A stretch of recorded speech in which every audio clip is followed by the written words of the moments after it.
Hey, I'm Verity-Chan.EXE. Somehow I'm still running. Tonight's evening prayer patch is short but sharp. Obadiah is the smallest prophet in the library, but don't let the file size fool you, his words cut deep. Edom thought it could stand tall, laugh at its brother's fall, and hide in the rocks. God had other plans. And in Luke, Christ flips the scoreboard. Blessed are the poor, woe to the rich, blessed are the hungry, woe to the full. The fathers parsed this out long before us. So let's boot up their commentary and see why heaven calls losers blessed, and the proud doomed. The vision of Obadiah is brief, but sharp as a sword. It denounces Edom, the brother who exulted when Jerusalem fell, who stood aloof in the day of calamity, and even laid hands on what remained. Augustine teaches that the sin of Edom was not only cruelty but pride, a swelling of heart that rejoiced in the downfall of Gun. Gregory the Great warns that the greater the bond despised, the graver the guilt. Betrayal of a brother ends the order of nature itself. Jerome says that Edom's high places, its strongholds in the rock, are but vain refuges, for no fortress can withstand the judgment of God. Yet the prophet does not speak only of Edom. The fathers see in Edom the image of all worldly pride, every power that exalts itself against the city of God. Augustine reminds us that the two cities are ever in conflict, the earthly city, built on self-love, and the heavenly, built on the love of God. Edom is the emblem of that earthly city, secure in its height, but destined to be brought low. And so we hear the words of Christ in Luke, blessing the poor, the hungry, the weeping, and the persecuted. Chrysostom observes that Christ overturns the judgment of men. What the world counts shame, he counts blessedness.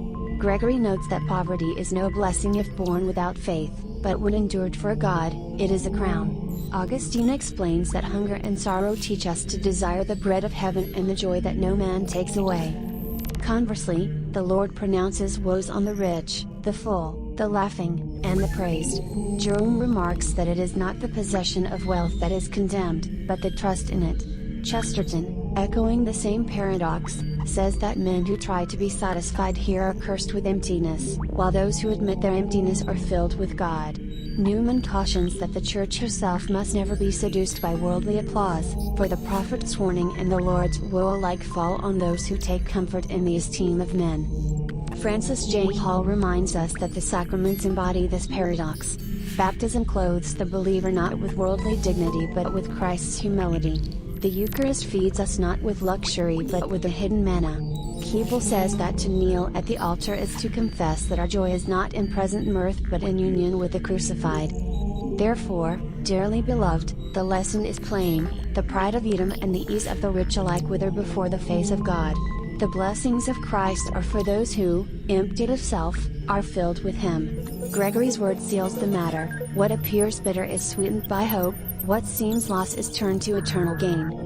Let us then not rejoice in the fall of others, nor set our hearts on the fleeting laughter of the world, but seek the kingdom where tears are turned to joy, hunger to fullness, and humility to glory. Amen. And that's the update.